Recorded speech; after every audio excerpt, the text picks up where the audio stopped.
Greetings in the love and light of Jesus Christ. I'm Pastor Casey from Hope United Methodist Church, and we've taken our steps towards Jerusalem. The first steps have been taken. We're into the Lenten season now. Our first Lenten Sunday is only a couple days away.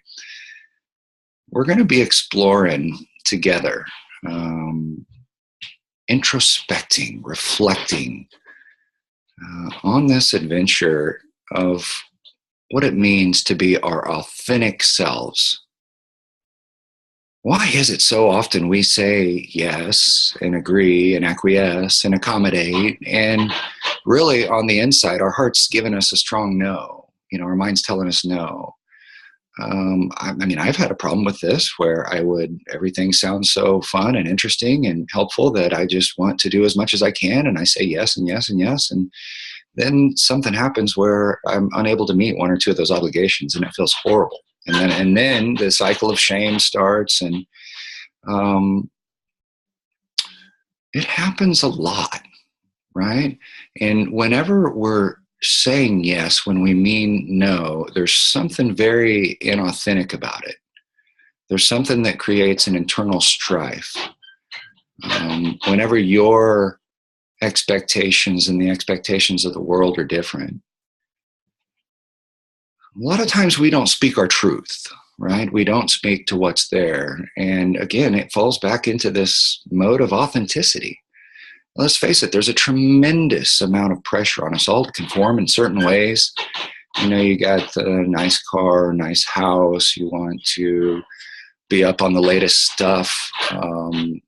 You want it clean in a certain way, or you want a certain status. You want to be seen as helpful, and none of those things are bad in themselves, except whenever you forget to speak your own truth and give your best yes, and feel into the prayers of discernment, whether on the inside you're receiving a strong yes, if you're clear, if you're saying no on the inside. People-pleasing runs rampant in our culture today. And I know because, hi, my name's Casey, and I'm a recovering people-pleaser. And I suspect many of us are. And what that does is counterfeits our strength of power, confuses our conscience, and it really can create a sense of bitterness, even at the people we're trying to help, before we even realize it, because we've said yes to something that we really don't want to do. And so it causes all kinds of problems. I was curious and looked through the scriptures, and it's remarkable how often Jesus talks about this, how often the Gospels talk about this.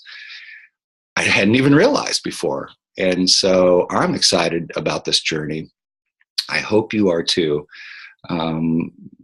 In authenticity, codependency, honesty, and integrity, these are the fundamental values of what's going on in this time and place right now.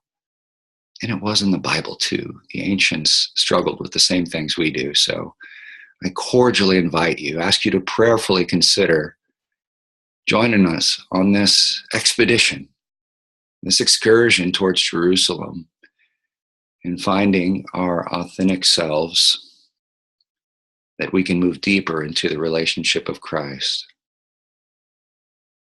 the cross, the resurrection, and the glory forever.